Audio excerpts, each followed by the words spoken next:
Olá pessoal, sejam todos muito bem-vindos a mais um episódio da FF Solution. O seu podcast já está se tornando tradicional. Eu falo que quando a gente gosta do que faz e vai fazendo em sequência, já cria uma tradição de trazer gente importante, né? Então esse aqui é o I Love BIMcast. Hoje a gente vai falar sobre sustentabilidade ESG aplicada ao mundo da engenharia. Para isso temos convidados importantes que a gente vai apresentar daqui a pouquinho, né? Eu sou o Júlio Ribeiro, estou aqui como um dos hosts do podcast.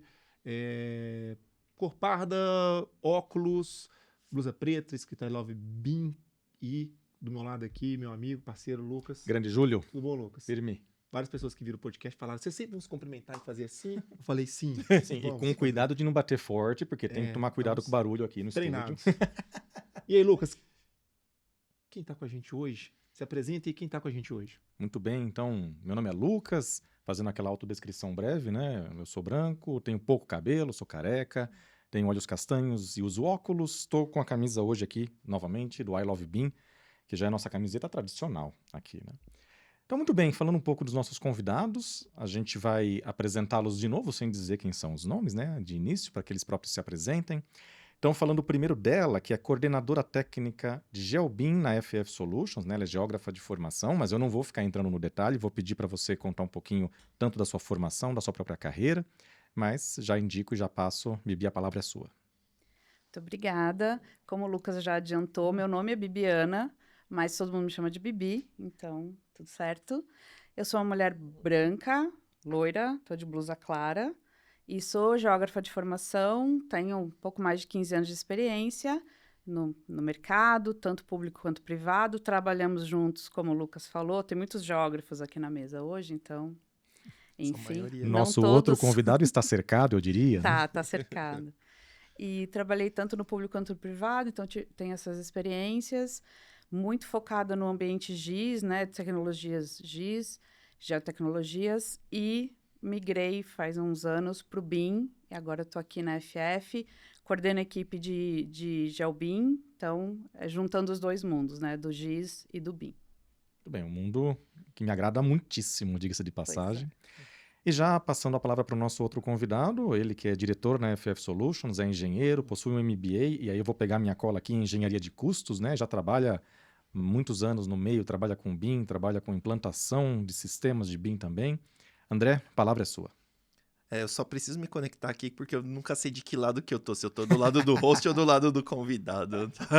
Já é presença aqui confirmada, já. Verdade. Como é que é? Pode pedir música já, não Música tem problema. fantástica. Foi o que vocês falaram. Mas é isso aí, eu sou o André Barroso, eu sou engenheiro eletricista de formação, tenho 17 anos aí de experiência no mercado, sempre voltado à tecnologia, tá? Fazendo autodescrição. Eu sou branco, tenho quase nenhum cabelo, os poucos que eu tenho são castanho claro, olhos castanhos claros também, barba bem rala, e estou com uma camisa preta, camisa social preta. Voltando aqui à minha formação, né? Então, eu sempre trabalhei com tecnologia, né? 17 anos. Meu background inicial é de soluções de automação de projetos para óleo e gás e mineração, né? Essa terminologia era difundida na época no mercado, né? E isso, conforme foi tendo mais permeabilidade no mercado e indo para outras indústrias, isso se tornou o BIM, né? A terminologia comum, né? E já participei, né? Sempre como consultor de diversos processos de implementação, e hoje eu estou mais numa visão de gestão das equipes. Muito bem. Eu acho que talvez para a gente começar o tema desse podcast, né, que a gente vai entrar um pouco mais no detalhe, quando a gente está falando de sustentabilidade, acho que o grande mote da nossa conversa hoje, para o qual vocês podem contribuir, é a gente entrar no porquê que isso é importante, né? Tudo bem, a gente tem essa questão que aparece muito na internet, aparece na rede social, aparece na televisão, a gente fala, nossa, sustentabilidade é quase que uma obrigatoriedade de aparecer em todas as empresas, em aparecer em todos os temas. Mas quando que a gente olha para isso e fala, olha, sustentabilidade é mais do que um título, não adianta só você colocar lá a chancela e o carimbo, é uma coisa que tem que fazer parte da cultura da empresa, ela tem que fazer parte do negócio, isso traz benefícios para o negócio da empresa. Como que vocês veem isso? Faz sentido essa lógica? Como é que a gente tem trabalhado sustentabilidade dentro das empresas? Bom, na minha opinião, eu acho que pode ter começado assim como uma moda ou só parecer sustentável. Até citei isso em outras situações internas aqui na FF. Mas hoje em dia, cada vez mais o mercado exige, a nossa realidade exige, muito mais do que parecer sustentável, de fato ser. E não só uma sustentabilidade ambiental, né? Que é depois quando a gente puxa o ESG, né? É uma sustentabilidade ambiental, social, de governança. Então, assim, a nossa realidade de vida do mundo. Eu até estava pensando, né, antes de vir aqui, estudando um pouco, e eu pensei em alguns exemplos, assim, entre trabalhar e morar em São Paulo, eu tô aqui há uns 20 anos, um pouco mais. Aquela chuva de fevereiro, que todo mundo aqui sabe do que eu estou falando, porque estávamos todos aqui, em 20 anos, eu acho que eu não vi ela acontecer aqui em São Paulo, né? E mesmo as chuvas do ano passado no Rio Grande do Sul, né? Minha família é de lá. Então, assim, ainda que tem quem não queira ver, quem não queira trazer isso para... isso está na nossa realidade, é o mundo acontecendo. Então, não adianta fazer de conta, nem só parecer, e nem fazer de conta que isso não existe, que isso é só uma moda, que isso é só uma marca.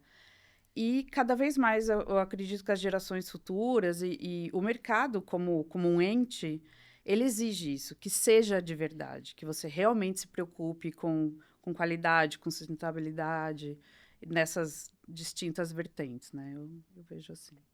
É isso, e é interessante também a gente olhar que tem uma exigência do mercado em relação entre fornecimento, né, tomar e prestar serviços, mas também tem uma exigência dos próprios colaboradores de que a empresa seja sustentáveis, né? Então essa nova geração, né, essa nova força de trabalho que tem vindo trabalhar, eles vêm com um propósito muito forte de estar conectado, estar alinhado aos propósitos da empresa.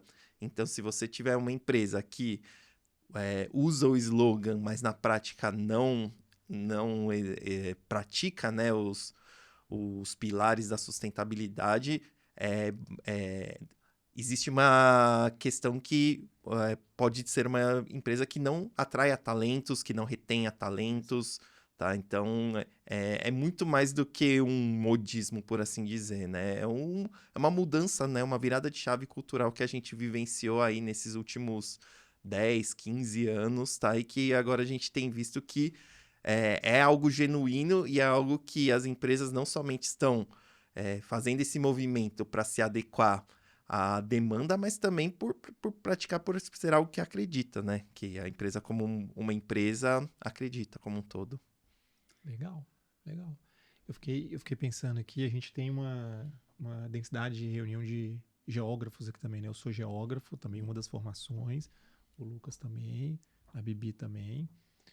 O André tem todos os requisitos, todas as qualidades para ser geógrafo. A gente que lida com tecnologia e as áreas de transformação digital dos clientes que a gente já tinha, permite vários profissionais. Sim.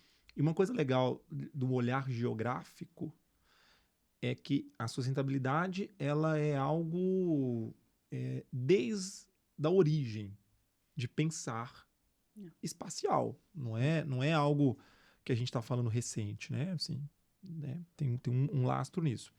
Eu queria entrar na pauta do que é a Agenda 2030. E aí, sem querer também, só para dar um contexto, que a gente discutiu, a sociedade, o mundo discutiu Estocolmo em 72, depois a gente foi discutir a Eco 92, o que foi a Rio mais 10, o que foi a Rio mais 20, a gente chegou a ter os 8 objetivos do milênio, né? Na minha época de escola, os 8 objetivos do milênio era porque a gente estava na virada, né? Dos anos 2000. Do bug. E aí a gente chegou em um período de discutir o que vai ser a Agenda 2030, que tá aí, né? A gente grava esse episódio tá gravando em 2025, para quem depois vê fora de tempo.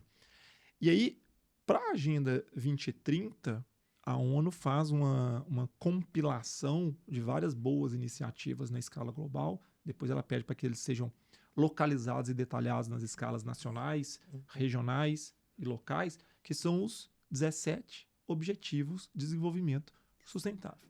Então, eu queria... A pergunta é, como que vocês entendem que essa pauta dos ODS ajuda a pousar ações, iniciativas para não ficar muito vago, muito num discurso que às vezes é difícil materializar ou você falar, eu estou de fato fazendo as melhores práticas? Como é que vocês, na experiência de vocês, como é que vocês viram isso acontecer em alguns projetos? Como é que vocês veem isso?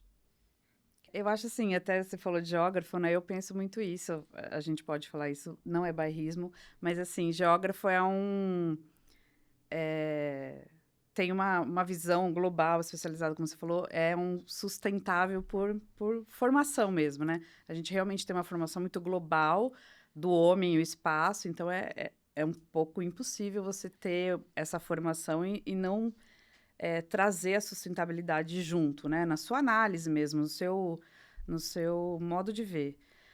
Mas em relação aos ODS da ONU, eu acho que, como você citou, foi um processo. Eu acho que tudo, assim, né? Uma ideia não cai do céu, necessariamente, né? Primeira vez que, talvez, em 72, quando se falou disso, em Estocolmo, talvez isso foi meio, sério, precisa, né? Só que foi como você disse, veio vindo, as ações não foram exatamente tomadas, até alguns governos sim, algumas empresas sim, alguns órgãos, mas a Agenda 2030 daqui a menos de 5 anos. E já se sabe, hoje em dia, que muito das primeiras leituras da Agenda 2030 não serão alcançadas. E a gente já está vendo, né? Já faz um tempo a gente já está vendo isso acontecendo. Então, eu acho que, assim, para materializar, para trazer, eu acho que mais do que trazer a ideia e ver ela acontecendo na realidade, isso está acontecendo, assim, a própria natureza está mostrando isso para a gente, mas é como a gente vai lidar com isso, né? A gente pensa muito, até o GeoBIM nesse aspecto, né? Traz a modelagem do BIM, o 3D e tal, que pode estar só dentro ali de um software, mas a espacialização do GIS faz aquilo, trazer aquilo para a Terra, faz aquilo se materializar de fato. Então, eu acho que cada vez mais, uma coisa muito comum para quem é de GIS, né? Falar, não, mas o seu modelo não está espacializado. Para a gente que é geógrafo, tipo, isso é um absurdo, isso não tem justificativa.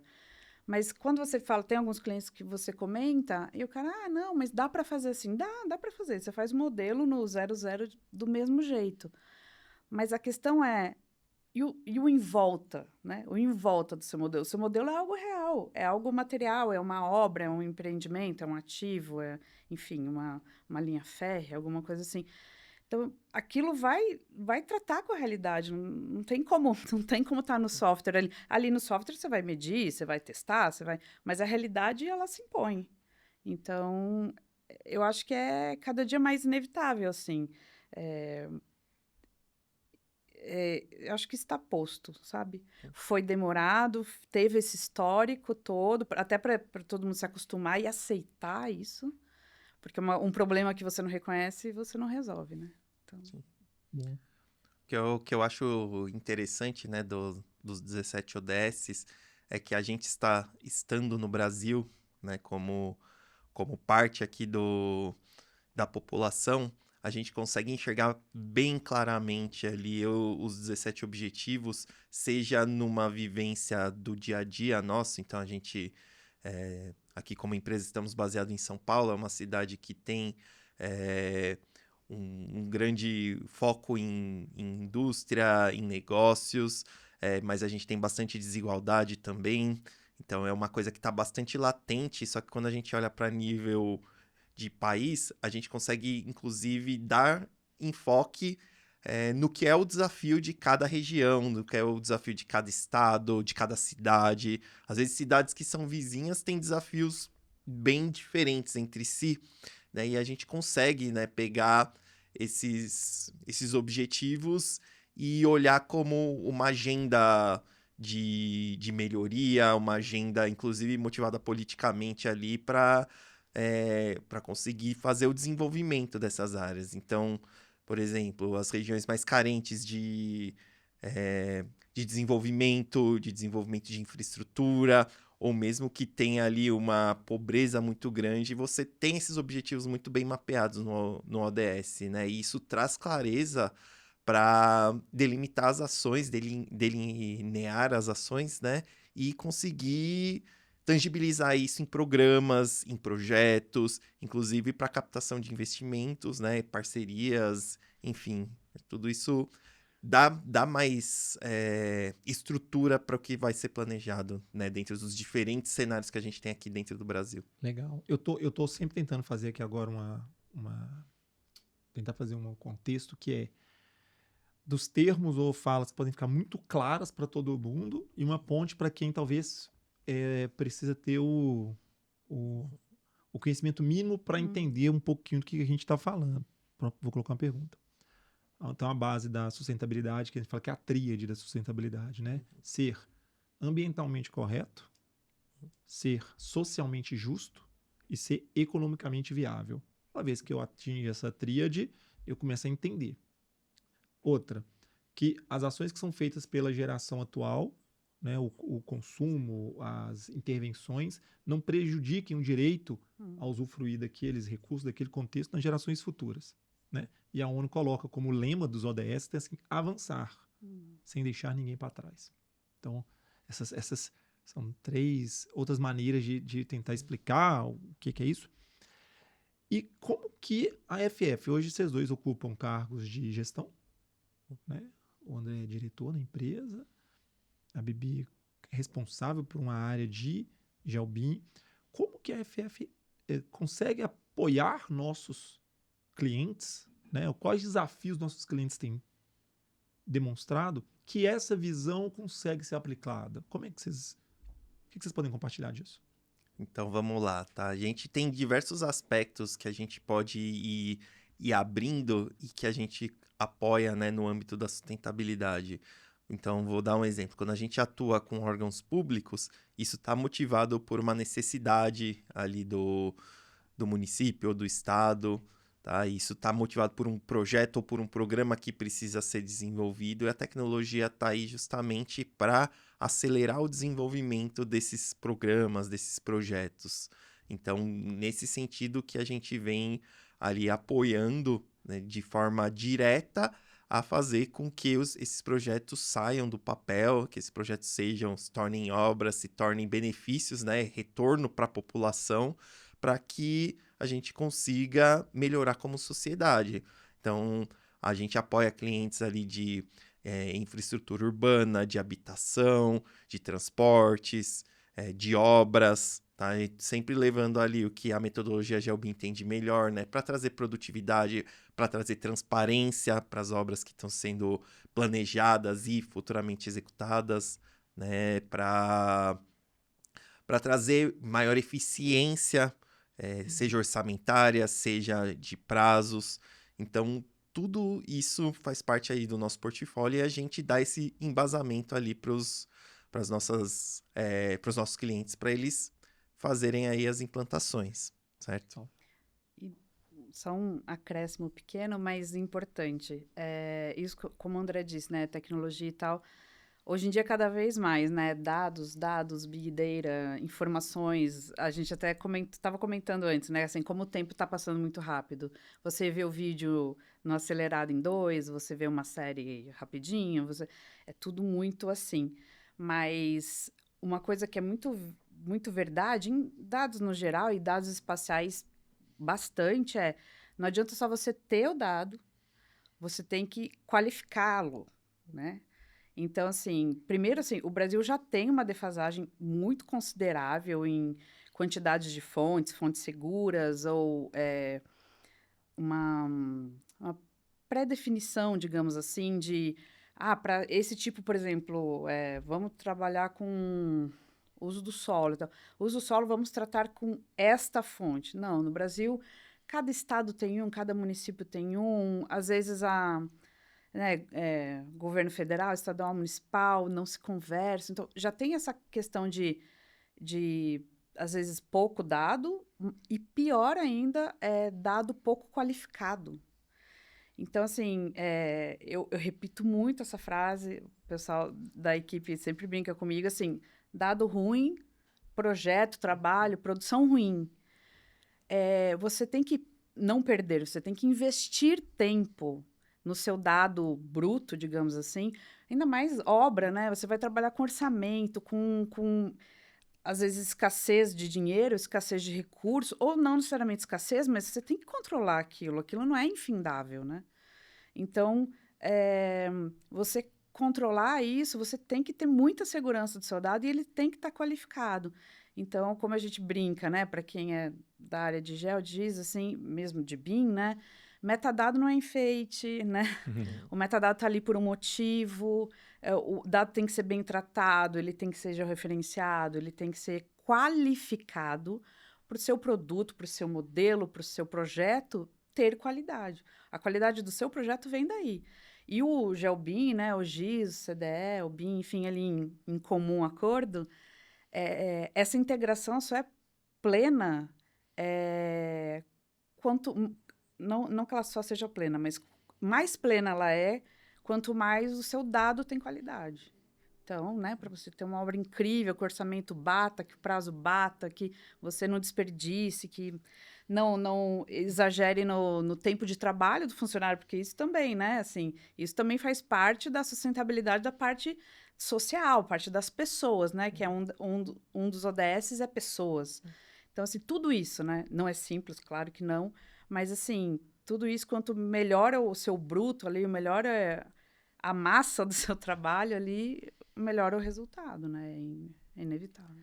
E só para fazer um complemento, tá, desse ponto, tudo isso é o que tá permeando, né, o que a FF Solutions tem contribuído de soluções. E tem os aspectos também que, às vezes, para quem não tá no detalhe ali do tema da sustentabilidade, não fica claro. Então, por exemplo, trabalhar com esse nível de tecnologia, por consequência, eleva o nível do trabalho desenvolvido.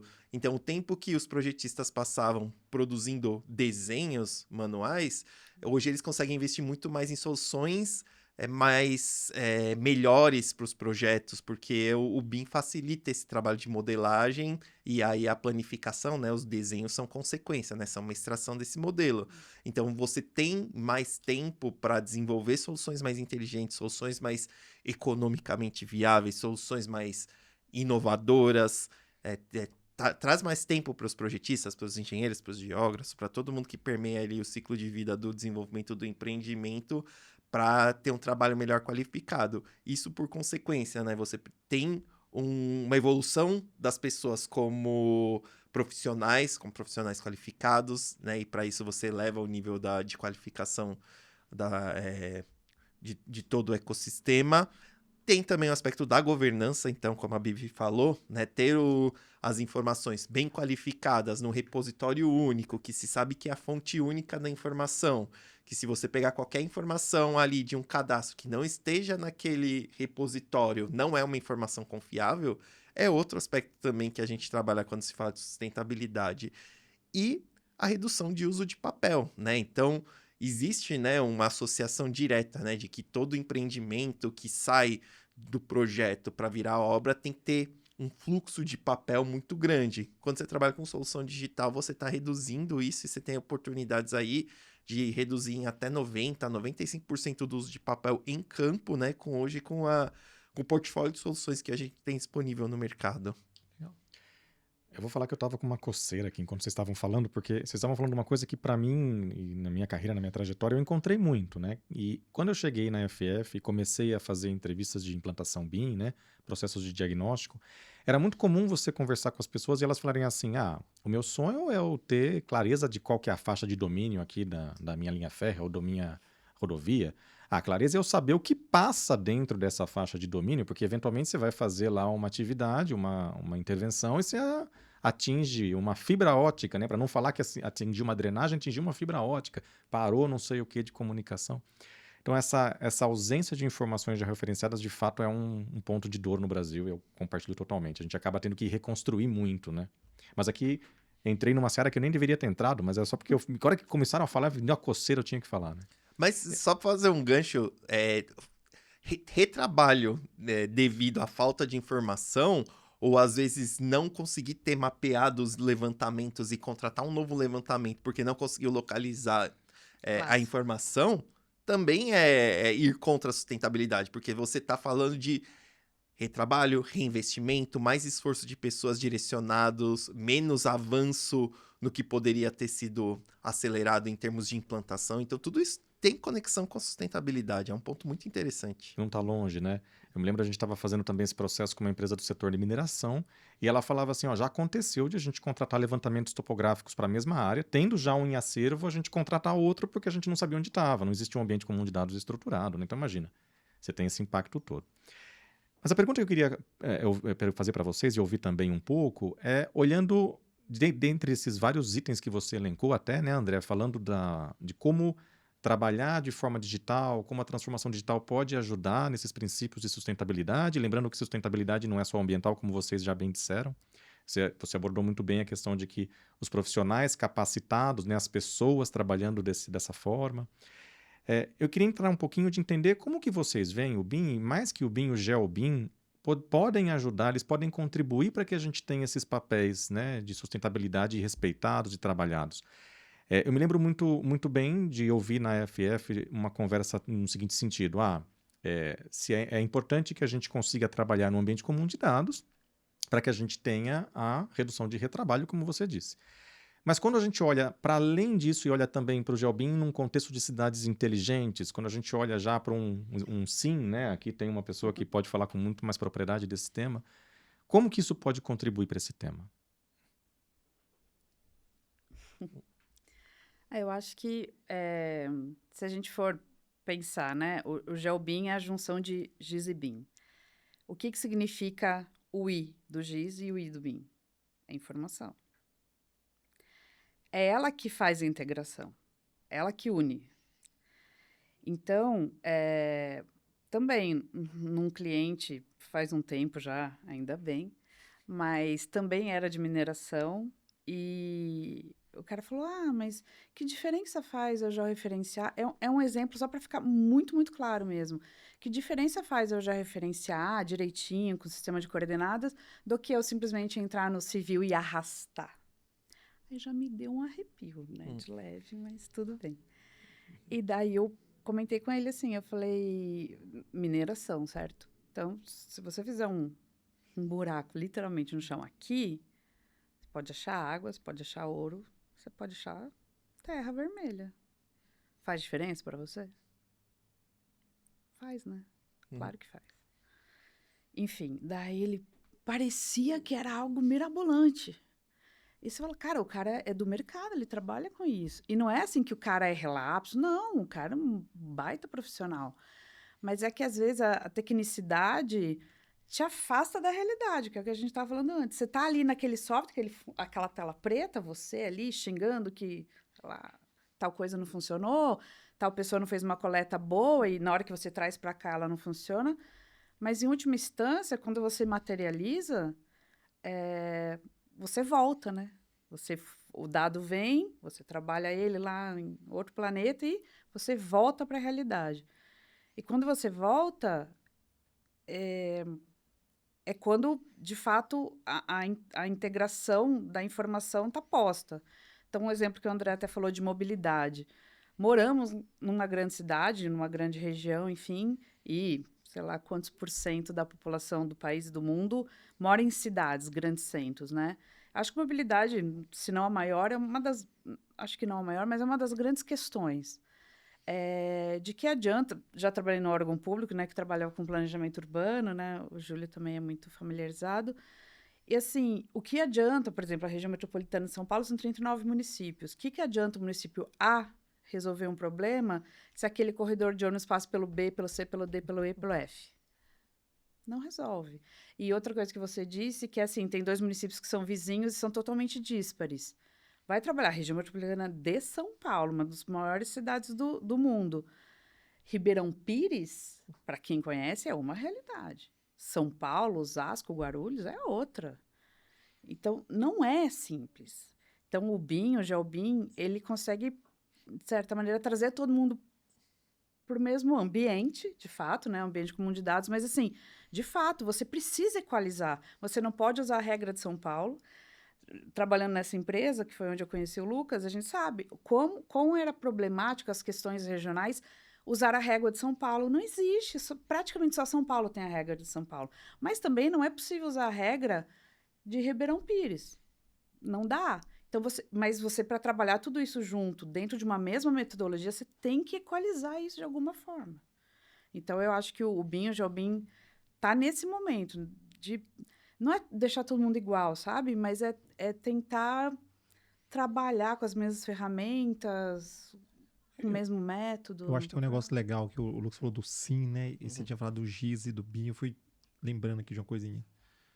O GIS, esse GIS, né? Geographic Information System. O BIM, Building Information Model. O IoT, que é o Internet of Things. O BI, Business Intelligence.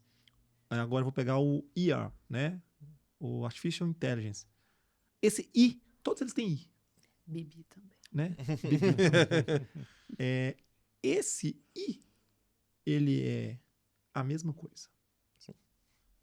As tecnologias que são mais antigas, né? O GIS final da década de 80, ali, né? A gente está tendo ele começando a ser popularizado. Era a informação da época. Agora eu começo a falar do IA, eu estou falando de essa inteligência sobre informação. Essa informação que tem um uso. E aí, quando a gente vai hoje para essa categoria do SIM, o City Information Model, quando eu pego uma escala de análise, eu poderia fazer para uma análise de bacia hidrográfica, eu poderia fazer para uma análise territorial de continente, mas eu estou falando sobre um fenômeno que é a cidade. Então, como que eu integro todas as informações de todos esses entes que geram fluxos, né, fixos e fluxos dentro das interações do ambiente e consigo tentar compreendê-los? Eu preciso tentar modelá-los. Essa modelagem, quando eu falo, é complexo fazer uma infraestrutura, uma ponte? Imagina fazer uma cidade, que eu tenho centenas e milhares de informações, né? E ainda com um aspecto social, um aspecto econômico, um aspecto cultural, um aspecto externo climático, um aspecto de uma epidemia, um surto de pandemia. Então, é a capacidade da gente integrar tudo isso. Né? Então, de fato, a gente vive numa era em que coletar o dado é o básico. Né? Tratar o dado em informação é algo que já começa a fazer muita diferença. Vai para uma outra escala, que é tirar insights das informações que eu coleto, e um outro ciclo mais avançado, que é fazer análises preditivas, simulações, e eu começar a antecipar cenário. Né? Uma coisa que, enfim... Se o fenômeno é cíclico e todo ano eu me surpreendo com ele, nós estamos fazendo algo de errado. O problema não é o fenômeno. Né? Nós estamos fazendo algo de errado. Então, tudo isso, né? Eu vou falar pouco, porque é um assunto que a gente gosta muito. Né? Vocês não precisam dizer o nome do cliente, não, se não puder dizer, mas assim, vocês conseguem dar algum exemplo que vocês falam? Olha que legal, o que a gente teve a oportunidade de participar. Conta pra gente uma história boa, um case bom. Eu ia falar, enquanto você tava falando, eu já tava pensando, posso falar um caso aqui, um caso legal, assim, legal no âmbito de estudo, e quando a gente traz o tema de SIM, né, na amplitude da cidade, como que a gente tangibiliza isso, né, e esse é um caso interessante, tá? Se eu não me engano, foi 2021, a gente estava dando um apoio para a CPTM, né, Companhia de Trens Metropolitanos de São Paulo. Eles estavam desenvolvendo o projeto de ajuste de uma das estações, eu não vou lembrar qual que é, e tinha um ajuste de via permanente também, né, que é um ajuste extremamente crítico, porque a malha de São Paulo já é bem consolidada e você não tem espaço para manobras, né? Mas ia ter que fazer uma intervenção mínima ali. E essa estação ela tinha integração com o metrô, que também estava em construção, tá? Estava, enfim... Estará. Eu acho que está ainda nesse momento. Enfim, precisava fazer a compatibilização dos projetos. Eles tinham em posse o projeto do metrô, foi desenvolvido alguns anos anteriores, tá? E eles precisavam desenvolver esse novo projeto e compatibilizar. E aí tinha um aspecto muito interessante. A base que a CPTM usa, a base geográfica, é diferente da base geográfica que o metrô usa. na mesma cidade, com as mesmas informações, em sistemas que se integram, e a gente precisava ter uma forma de contornar isso, né? De chegar a uma base comum, né?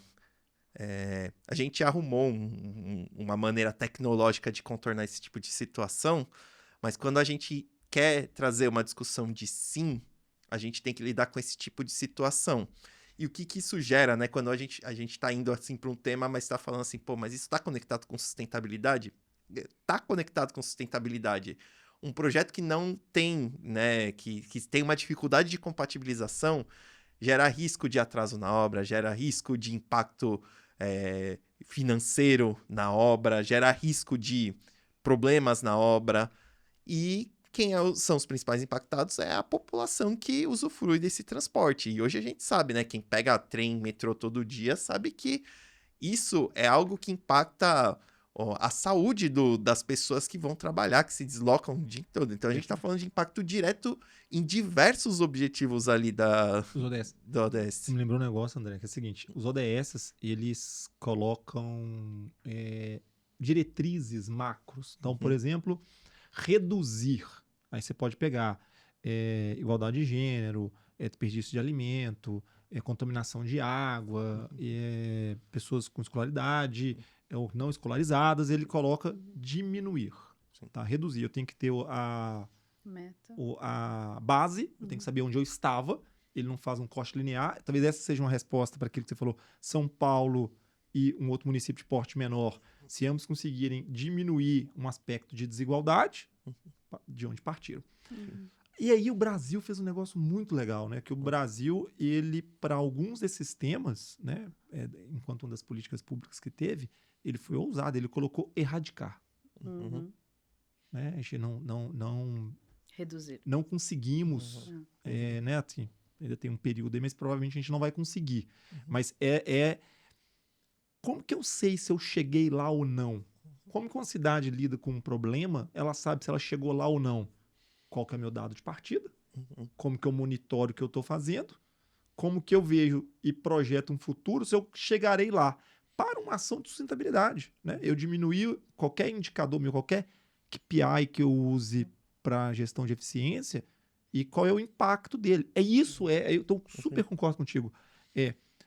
Trazer a integração de informação em ambientes integrados me possibilita tomar decisões mais assertivas. E se eu tenho compromisso com a sustentabilidade nessa visão ampla, eu consigo monitorar que eu estou chegando vou chamar aqui talvez o vetor está na direção do que eu quero. Se eu não vou erradicar, eu vou diminuir ou vou ampliar. Então, cara, super concordo. Acho que associado a isso que você está falando, assim, é claro que, assim, né, que nem tem aquela expressão, o Brasil é o país do futuro, e o futuro nunca chega, né? Mas nesse caso é a mesma ideia. É claro que a gente eu acho que essa ideia do vetor é muito boa, porque, assim, na verdade, o lugar bom, o ideal, não é estático, né? Quando a gente chegar no primeiro ideal, a vida continua, as cidades continuam crescendo, se desenvolvendo, aumentando, diminuindo a população, enfim, cada uma tem sua realidade. Então, o ideal ele sempre vai estar em movimento, digamos, né? A realidade está em movimento. Mas essa questão do vetor, eu acho que ela é muito significativa por isso. Primeiro, assim,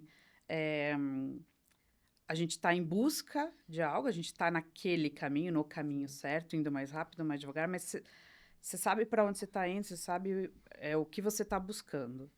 E outra coisa,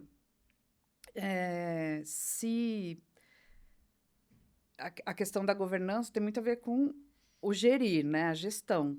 Então, é isso, assim, se você pensar friamente, você trabalhando com SIM, com BIM, com GIS, você está num ambiente... E não assim, a gente está falando cidade, porque é a nossa realidade, né? Mas não necessariamente, né? Num ambiente de rural também, você controla ali a terra, você controla o recurso hídrico, recurso mineral, enfim, tantas outras coisas. Mas você gerir tudo aquilo de forma sustentável, você está dentro da sustentabilidade, né? Então, acho que isso é a grande mudança, que eu acho que foi esse caminho todo. A gente precisou passar por tudo isso, precisou por um tempo ser moda, precisou virem gerações que exigem isso, que nem a gente fala, né? A gente conversa em os filhos menores e tal. Minha filha é de 8 anos, assim, não usa copo plástico por nada no mundo. E pra gente, hoje em dia a gente até pensa nisso, mas acho que a gente mais ou menos na mesma idade, né?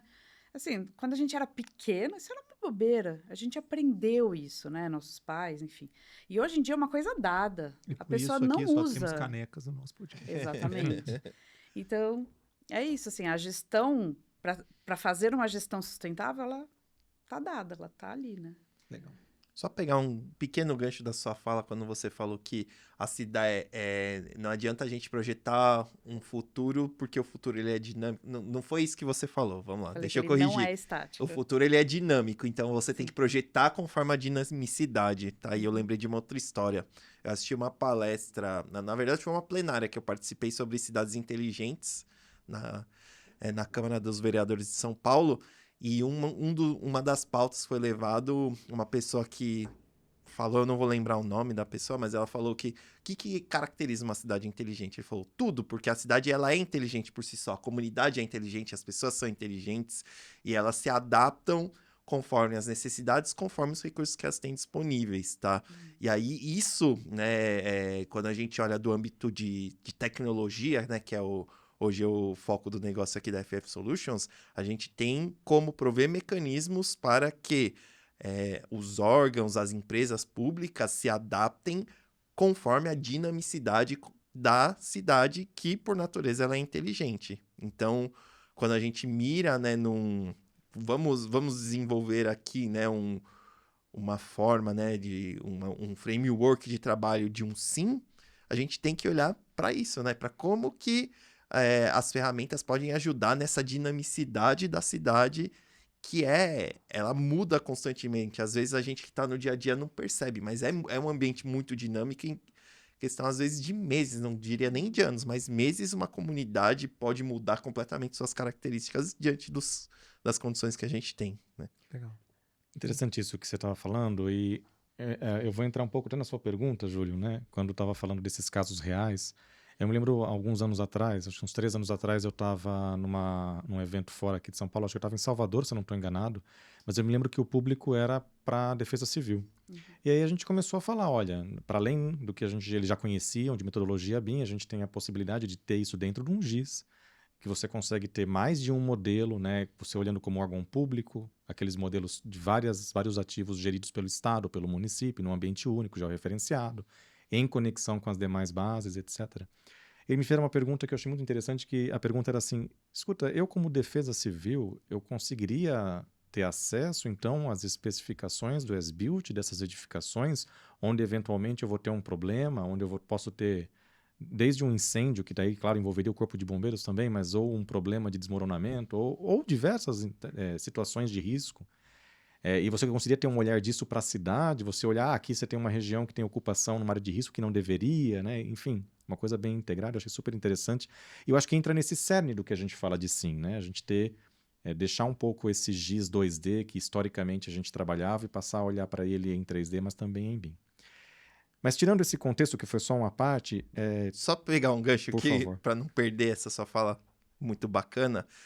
Um dos aspectos que a gente tem que trabalhar além da tecnologia, e a gente fala bastante disso, é a colaboração, né? E aí, quando a gente fala de colaboração, a gente está falando de não somente uma área, um órgão, um departamento colaborar positivamente com outras interfaces, mas a gente ser transparente, né?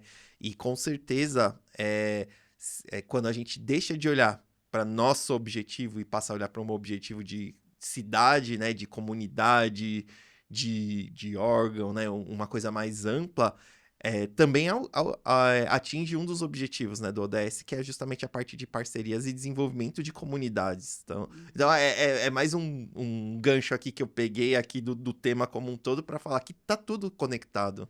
Não dá para falar isolado, Não né? dá para falar isolado. Mas aí agora eu vou roubar o gancho. Quando você estava falando, né? Vocês estavam falando de mobilidade, eu me lembrei do projeto que a gente desenvolveu na FF Solutions para a Prefeitura de Santo André, que é talvez um exemplo muito bem formado de integração entre GIS e BIM, de GeoBIM, em que a metodologia, o processo BIM, ele está implantado não só para olhar para os GIS, mas ele está olhado também para o ambiente comum de dados, para as pessoas no sentido de capacitação. E, no fim, talvez o mais importante, que é o resultado para a sociedade. Então, se vocês puderem falar um pouquinho desse projeto, porque eu acho que ele é um dos que traz uma conexão palpável com esse benefício, né, para a sustentabilidade. Esse é um case bem interessante da FF, foi atrás dele, inclusive, que eu vim para a FF, né?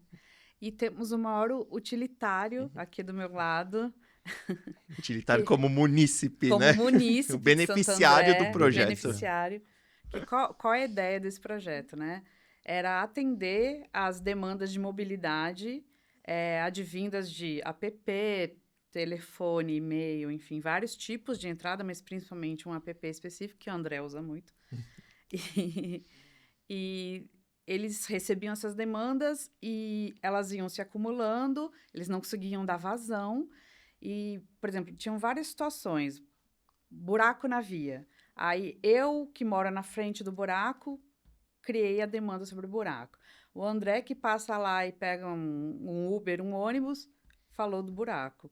O Júlio, que, sei lá, é a casa da sogra dele, viu o buraco também.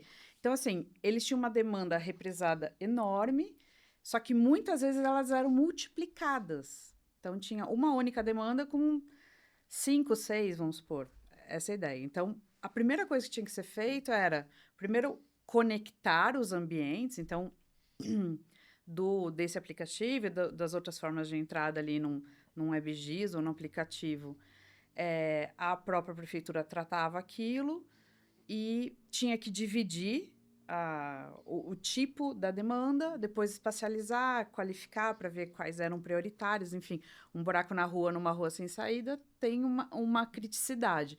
Na Avenida do Estado, Anchieta, passa por lá. Um buraco na Anchieta são outros 500. Então, o caminho era todo... O fluxo desse projeto ele é muito complexo, muito grande, porque ele sai do munícipe e volta para o munícipe lá na frente. Mas o caminho dele é muito extenso. Então, ele tem espacialização, ele tem pesos e complexidades diferentes. Literalmente, tratar uma cidade do tamanho, da importância de Santo André, e Santo André ainda tem uma especificidade que o André vai poder falar melhor que a gente. Ela tem um núcleo, para quem conhece, ela tem um desenho, né? É muito estranho, assim. Então, ela tem um núcleo muito urbanizado, todo conurbado ali com a ABC e São Paulo, e ela tem uma região mais rural, mais bem... Então, assim, era muito... Essa questão que a gente estava falando, né? De... Vocês usaram um termo melhor, mas eu não vou lembrar agora. De equalizar as informações. Era muito difícil. Porque as demandas que vinham daquele trecho mais rural, elas sempre eram menos importantes. Sempre. Porque não ia disputar. Então, assim, toda essa inteligência foi feita. Eles tinham já algumas ideias, enfim, mas eles não... Nós ajudamos eles a terminar de pensar, digamos assim, e estruturar, estabelecer isso. E nesse ínterim, com um WebGIS, com todas as demandas espacializadas e também a saída para eles depois executarem a obra de tapar aquele buraco, por exemplo, via ambiente comum de dados. Então, já aí também é uma questão de economia de recursos, no caso, recursos pessoas, porque o que era a primeira coisa? Vinha demanda, vamos supor, 5 demandas do mesmo lugar. Eles viam pelo endereço. Se eles não reconheciam pelo endereço, pelo nome da rua, que era o mesmo lugar, iam 5 equipes diferentes fazer vistoria. Isso é hora de trabalho, isso é dinheiro, isso é papel, isso é, né, um monte de coisa. E daí... Enfim, recurso público, né? Exato. É recurso público que sai do nosso bolso para... E demora, e é muito mais complexo de resolver, enfim. E daí, então, a gente conseguiu trazer isso tudo, filtrar o que era o quê e tornar, às vezes, várias demandas uma única, e depois avaliar o que dava para ser resolvido de forma prática, o que ia para manutenção, até as áreas da prefeitura, que área respondia a cada coisa. Então, é um projeto muito grande, ele foi longo, bastante complexo, mas hoje em dia eles têm todas as demandas espacializadas. No fim da história, no fim do fluxo, o município recebe a resposta, ainda que seja uma demanda... meu vizinho está berrando aqui, ainda que seja demanda, olha, isso não nos cabe, sinto muito, ele vai ter esse retorno. E tudo isso com o GIS ali espacializado, com as demandas, ainda quando eles precisavam fazer os modelos, os projetos conceituais e tal, em situações mais complexas, eles ali trabalham, né, na modelagem, e depois a saída de volta para o munícipe, olha, isso aqui foi atendido, tal data. Eles tinham, eu não vou lembrar os números, mas eles tinham uma quantidade, assim, represada de, sei lá, 5 anos. E o ganho foi, assim, espetacular. É muito impressionante, assim, a mexida que deu, sabe? Foi muito legal. É, quando você olha um município do tamanho de Santo André, né, com quase 1 milhão de habitantes, com pouquíssimas vias arteriais, tá? A gente tem principalmente a Avenida do Estado e Anchieta, e de resto as ruas são conectadas, e como a Bibi falou, é tudo conurbado ali com a Grande São Paulo, então você acaba tendo as vias que não são principais como pontos de conexão com os limites de bateria dos outros municípios, acaba gerando um problema de mobilidade muito, né, uma intensidade de mobilidade ali, de automóveis muito grande. Tem ainda o complicador de Santo André ser um polo industrial, está conectado com outras cidades que são polos industriais também, então passa bastante caminhão, bastante transporte ali pesado, né, que acaba impactando bastante o fluxo de carros, né, e ter um sistema desse porte para conseguir endereçar as demandas de acordo com criticidade, de acordo com as zonas, para evitar que zonas como Paranapiacaba, que é uma zona mais rural, deixe de ser atendida, né, e consiga se fazer uma priorização olhando para o todo, é bastante importante. Assim, é um projeto que, assim, tanto como participante do projeto, como município, dá bastante orgulho aí da FF ter desenvolvido. Muito bom. Muito bom. Eu tô pensando aqui, né, uma visão macro. No Brasil tem 5.570 municípios. Obrigatório desde o Estatuto da Cidade, que já está fazendo 25 anos, né? Os planos diretores. Os planos diretores deveriam estar norteando processo de evolução, dinamismo, conflitos, dentre as questões tratadas no plano diretor, mobilidade, usurpação do solo, posso ali estar fazendo uma série de coisas. Quanto mais informação eu tiver, né? Faz parte lá da discussão do cadastro técnico multifinalitário, que eu tenho as bases todas integradas, enfim. Estou pensando quantas cidades no Brasil, né, se beneficiariam com projetos como esse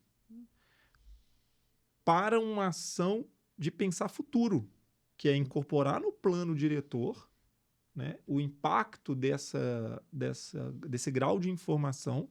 E aí a gente está falando sobre pensar esse futuro de maneira sustentável. Fui tomando nota aqui de algumas coisas que a gente estava falando antes, né? Eu gosto muito de uma reflexão que é o seguinte: para onde queremos ir? Né? Que futuro queremos? E aí tem um geógrafo também, né? Um geógrafo chamado David Harvey, ele tem um texto que fala de cidades utópicas. E aí ele fala: o utopismo é necessário. O utopismo é como eu concebo algo ideal. Não é que eu vou alcançar o ideal. É o seu norte. É que se eu não me permitir desejar que... É aquilo que você estava falando, né? De que onde eu cheguei, o que eu poderia ter de melhor disso, né? Eu me aceito como tá e começo a achar que não tinha como ser diferente. E aí, conectei com uma coisa que você falou, o Lucas, foi a eventos severos, a resposta à emergência, que na hora que acontece a crise, se eu não estou conectado com informação para planejar em temperatura e calor calmo, para entender como é que eu quero refazer a mobilidade, o dia que chegar a crise, a enchente, o deslizamento, o evento qualquer que seja, né, eu só tenho que apagar incêndio e tentar responder da maneira muitas vezes menos eficiente. Sim. Há exemplos no mundo, né, de cidades que elas simulam crises para ver se a capacidade de resposta à emergência foi suficiente ou não. Então, a gente está vivendo num momento de que talvez o Brasil ainda esteja com oportunidade de melhoria muito grande para implementar isso, que é: e se acontecer X cenário? No caso de Santo André, tombou 2 carretas que travaram as 2 principais vias. Posso dar um exemplo real? Claro. A Avenida do Estado é uma das principais vias ali arteriais de Santo André. Em um período de, se eu não me engano, 3 anos, eu acho que foi até 2, tá? Mas eu não vou ter isso preciso. Caíram 2 pontes que interligavam as duas margens do rio. Além de ser falha ali do projeto, talvez um projeto desatualizado, mas tem também a próprio solo ali cedeu, né? O próprio concreto deve ter ali perdido qualidade, enfim, né? E assim, distância de menos de 2 quilômetros uma da outra, tá? E aí a cidade demorou, se eu não me engano, 3 anos para fazer uma restauração de uma das pontes e 7 ou 8 anos para fazer um complexo para solucionar esse outro. E eu tô assim, eu tô querendo... Detalhe, essa segunda ponte que teve essa solução era a menos de 1 quilômetro da minha casa, era um dos meus acessos principais ali, né? E assim, até pegar esse ponto, né? Assim, a gente tá aqui, temos quem nasce em Santo André, quem mora em Santo André é o quê? Andrense. Andreense. O André Andreense. Nossa, Pois um é. pacote completo. Não, né? legal. há 40 anos é feita essa piada comigo. Que é a seguinte, os outros 5.569 municípios do Brasil, só para não caracterizar que é um problema específico, lá, Não. lidariam, na grande maioria, com o mesmo problema. Tem uma Sim. coisa legal que a gente... E aí, para encerrar essa minha intervenção aqui, que é... Há um instrumento legal, isso acontece tanto para um dos meios, que é o estudo de impacto de vizinhança. Uhum. E o estudo de impacto de vizinhança é exatamente eu tentar antecipar os possíveis danos ou medidas mitigadoras com determinada situação, que eu preciso ter informação. Isso é pensar de maneira sustentável. Né? A sustentabilidade de se eu construir uma rodovia, se eu construir um shopping, se eu construir um aeroporto, qual é o impacto disso? Né? Então, isso impacto enquanto rede metropolitana. Então, muito legal, muito legal. Nós estamos aqui conversando, hein, cara? Que dá pauta, hein? Virou mais conversa, né? Eu gostei. Se colocar uma garrafa de cerveja aqui, 4 copinhos americanos, acho que vamos embora, Um né? abraço. Aí a gente aqui estoura o tempo, certeza. Eu queria... Tem feito essa pergunta para todos os convidados. Tem algo, antes que eu parta para uma última pergunta, que vocês gostariam de falar? Algo que vocês pensaram, nossa, aqui eu me preparei para falar, ou acho que seria interessante trazer que a gente não tenha falado ainda? É a hora. Tá, vamos lá. Quando a gente fala de sustentabilidade, tem que ser algo que de fato nos mova como indivíduo também, né? Vamos lá, falando em poucas palavras, não adianta a gente querer trazer o tema, da mesma forma que as empresas trazem um tema de uma forma mais sem acreditar no propósito, se nós como indivíduos também não acreditarmos nesse propósito também, a gente não vai conseguir ser um ser humano com a visão de sustentabilidade. Então é algo que também a gente precisa internalizar e praticar conforme os objetivos que a gente tem. Boa. Eu ia deixar para o comentário final, mas tem um pouco a ver com isso que o André está falando. Às vezes, quando o desafio é grande demais, você já assusta e fala, não vou nem começar. Então, assim, claro, né, são 17 objetivos, são não sei quantas metas, são 30 anos, 20 anos, 60 anos, 1,5 grau, enfim, tudo aquilo. Mas uma coisa que eu gosto bastante de falar, até falei isso na própria FF, em outras situações, que assim, às vezes a gente já tem atitudes, pessoas, empresas, enfim, já tem atitudes, já tem posturas sustentáveis e, de certa maneira, não sabe. Né? De novo, tanto de governança, quanto a parte de pessoal, quanto ambiental mesmo. Então, assim, olhe para si, né? Olhe para dentro, seja da empresa ou de você mesmo, assim. Às vezes é aquilo, mas se eu mudar e os outros 10 estão fazendo igual, vai fazer a sua diferença. Então, ou a sua empresa vai fazer a diferença de 50, 100, 500 pessoas. Então, olha para si primeiro, faz o seu, né? E cada um fazendo o seu, a sociedade vai, como um todo, fazer em conjunto, né? Boa. De um ponto de vista, a gente olha para o futuro, né? E a gente tem feito esse tipo é provocação, por um lado, que é uma provocação boa do pensar, né? Eu vou usar uma palavra aqui que é para começar a provocação a vocês, para vocês poderem provocar os outros, tá? Vocês estão aqui convidados no papel de especialistas. Com tudo que vocês já viveram, com tudo que vocês já viram, com a experiência que vocês têm, se vocês pudessem dar, assim, os principais ou importantes conselhos para quem quer aproveitar as tecnologias disponíveis para conseguir ser mais sustentável na sua atuação enquanto organização, as organizações que a gente atende. Que conselhos vocês dariam baseado em quem não é ainda se tornar? Só para não parecer que aquilo, não sou, todo mundo já é, tá? Não, o que eu posso, por onde começar para que eu me torne mais sustentável no futuro? Como é que vocês contribuem com isso? Só juntando, então, com o que realmente eu ia deixar para o fim, mas eu acho assim, começa do pequeno, começa do perto de você. E, acima de tudo, dando exemplo, sabe? Uma coisa que eu sinto muito forte na FF, a FF realmente é uma empresa muito...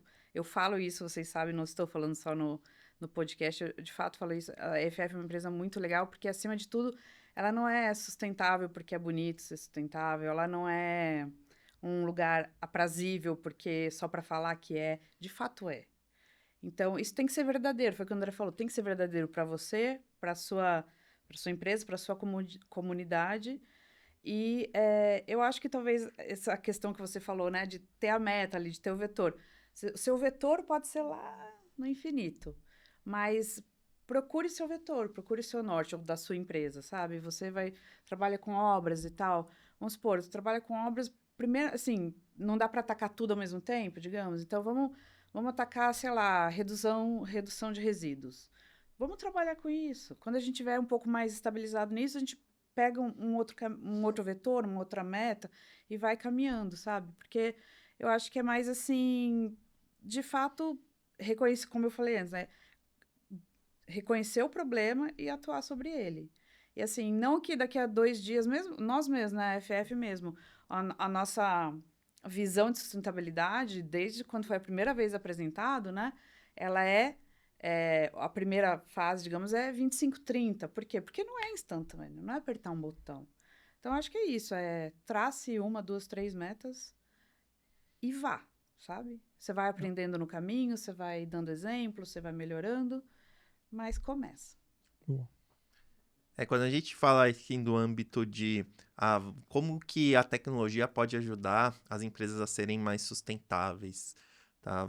Como a Bibi falou, pegue pequenas situações, né, que são pontos de dor ou que são oportunidades de melhoria e trabalhe nelas. Então, redução de uso de papel. Vamos implantar o sistema para reduzir essa emissão de uso de papel, para tramitar tudo digitalmente. Vamos tentar analisar a viabilidade de disponibilizar dispositivos móveis ali para uso em campo, para uso remoto, aprovação e validação de projetos, assinatura em meios digitais.